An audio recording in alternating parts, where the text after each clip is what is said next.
Good day mga kalapatids. So, South Race na naman mga kalapatids, ano, panibagong pakikipagsapalaran na naman mga kalapatids dito sa larangan ng karera ng mga kalapate mga kalapatids. So, nagte-training na yung club namin. Alam ko Bulacan na yung toss ng aming club, so sila PC.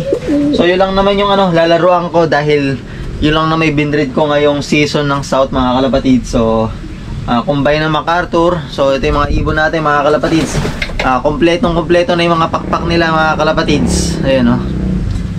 Ganda na ng tubo. Actually naitotos ko na to mga kalapatids, pero hindi pa nga lang ako sumasakay mga kalapatids sa mga club training dahil ganoon na may ginagawa natin mula noon. So ayan mga kalapatids, handa naman yung mga ibon natin. Bago natin sila ipa-low fly or bago natin i-training, nakapagpurga tayo and then nakapag-flashing tayo mga kalapatids. So nalinis natin sila mga kalapatids.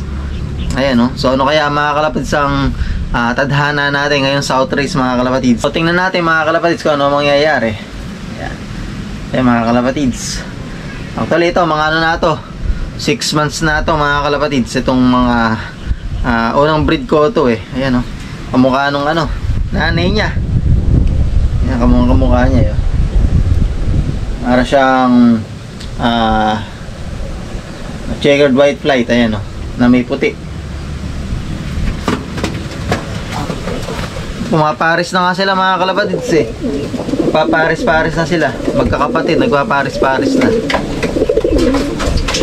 So mapapansin nyo mga kalapatids, mga maliliit yung ibon natin ngayon kumpara nung mga nakaraan natin mga itim noon, yung mga blue bar. Makikita nyo naman sa hipo ko talagang malalaki yun, So ngayon maliliit mga kalapatids. Yan. So ika nga mga kalapatids, subok lang ng subok dito sa karera ng kalapate hanggat sa makuha natin at makuha natin yung perfect breeding na mga ibon kung saan titira. Ayan, ano ba ito, nakakapa ako. Ala ko may kuto. So wala naman silang kuto kasi makikita natin yan lumalabas. Kusang lumalabas yun makikita natin. So wala naman lumalabas mga kalapatids. Maganda na kondisyon nila mga kalapatids. Yan. So sa ganitong South Race mga kalapatids, mga December na mga kalapatids, ayan, talagang lumalakas na yung hangin, makikita natin. Panibagong na naman, tutok sa ibon. Talagang kailangan mong tutukan, toses, sakripisyo nga lang talaga mga kalapatids para may makuha tayong tagumpay dito sa larangan nga nato mga kalapatids. Ang isa mga kalapatids, doon kasi pumapasok yon dahil simula nung pinarisan natin, ayun, makikita nyo doon sa kabila. Andiyan na rin mga bago nating young bird, yung mga natin, mga pang North Race, andyan na. Ayun ayun yung isa. So yung mga na-breed natin dyan is mga anak na nila champion, tsaka Hooters inbreed, andyan na. Pinaris ko si Hooters inbreed dun sa anak ni Hooters. So mataas na dugo mga kalapatids. Subukan natin mga kalapatids, ganun lang naman talaga. So ang ganda ng nilabas mga kalapatids, blue bar na kamukha ni Hooters noong bata, parang nag-throwback. Ganun na ganun yung itsura mga kalapatids. Kaya gandang-ganda ko. So tingnan natin yung performance ko, ano magiging resulta din. So matagal pa naman yung laro nila, pero napaaga yung breed natin ng North Race. So yan yung mga unang batch natin na 4. Ayan naglabas din ng ng puti, white flight, yung anak ni Lap Champion. Ito, anak to ni Lap Champion. So subok mga kalapatids. Kunin pa natin iba. Ito mga kalapatids, apo na ito ni Salpok, yung super set winner natin ng South Race. So si Salpok, yung mga bago dyan sa ating YouTube channel, si Salpok, kung hindi nyo nakikilala, anak siya ni Hooters, yung super set natin ng South Race din. So complete clacking yon. Si Hooters Katbalogan Daybird. Si Salpok naman is South Race din. Summer din yung nilipad niya. So nag-overall siya mga kalapatids. Yung mga bagong hindi nakakaalam, dahil marami tayong bagong subscribers, so pinapakilala ko lang sa kanila. Ito, apo na ito ni Salpok. Halos kumukha din ni Salpok, lalo na yung mata. Ayan, susubukan mga kalapatids.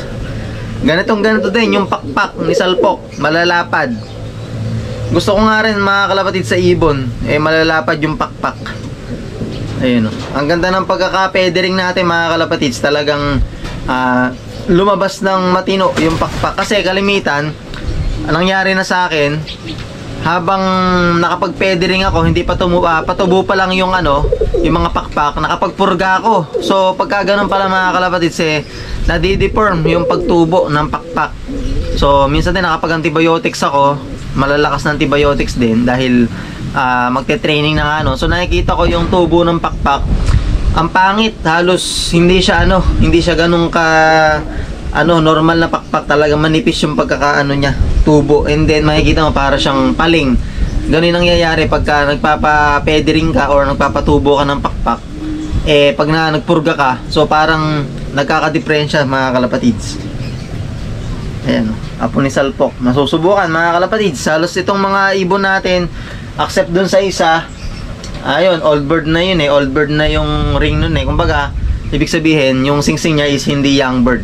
So, singsing siya nung kasabayan nyo ng mga itim natin. So, itong 5 dito, pang-anim nga yun. Itong mga to is combine ng MacArthur. Subukan natin mga kalapatids kung makapagpadulo tayo. May nilabas din si lap champion na black check. Kasi si Hooters talaga is naglalabas din yung nanay ni Hooters, yung lola nito ng black check. Unang breed ko kay Hooters nung nanalo siya nung South Race, yung nag superset siya. Unang breed ko doon, naglabas siya ng black check.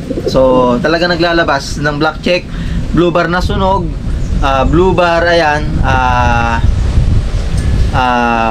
black checker, tapos blue check. Ganyan mga nilalabas ni Hooters.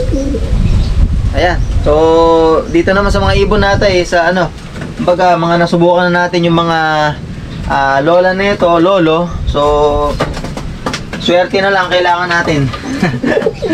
Andun na yung bloodline So saan pa ba tayo hindi na tayo lalayo kumbaga mga kalapatids. Kung lalayo man ako, pasukan ko na lang sila, yung mga ibon nating iba pa dito. Pero sa ngayon, ang mga naka-line up na breeding ko, ayan, may mga itlog na, halos mga Hooters mga kalapatids, Hooters line. Yan ang mga gagamitin natin. Kasi napansin ko nga is sa pahirapan na karera, talagang kaya ng ibon, mapa-smash man mga kalapatids, kaya. Kaya kapain lang natin mga kalapatids yung mga ibon natin, ilaro natin mga anak. So pag nasubukan natin, so yun lang din natin yung ibibreed natin. So sa ngayon nga, mga halos Hooters line yung mga ibon natin dito sa loft. Halos mga Hooters line mga kalapatids. And then sa mga nakasalang natin, Hooters line pa rin. Kumbaga talagang sabi ko dun na lang dahil nung napapagalaw ko yun. So ayoko ng maligaw, kung magkamali man tayo, kasama yun sa karera. Ayan, isa to din sa apo ni salpok. Ayan, possible hen. Inestimate to nung una kong hinawakan. Ayan, magaganda nila.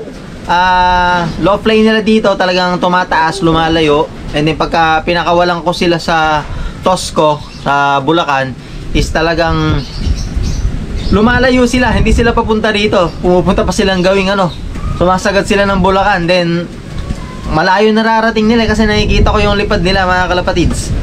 Ayan, update natin mga kalapatids. Magaganda mga pakpak. So ayan, napurga, na-flashing na natin, natotos na natin mga kalapatids. Ayan, katulad niya, kauwi lang nila kanina, nakapag-toss tayo. Then mamaya ulit tanghali. So hindi ko na naibibidyo yung mga tosses natin kasi toss lang naman yun mga kalapatids. Alam nyo na may mga ginagawa ko pag ganun. Isang araw, 2 beses tayo nakapag-toss. Yan ang update natin ngayon mga kalapatids sa araw na to. Ayan, matagal tayong hindi nakapag-update sa inyo mga kalapatids. Masusubukan to mga kalapatids, mga ibon natin. South Race. Tingnan natin mga kalapatids kung magiging performance sila. So basta tutukan lang natin, gawin natin ang lahat. Ayan. Alright.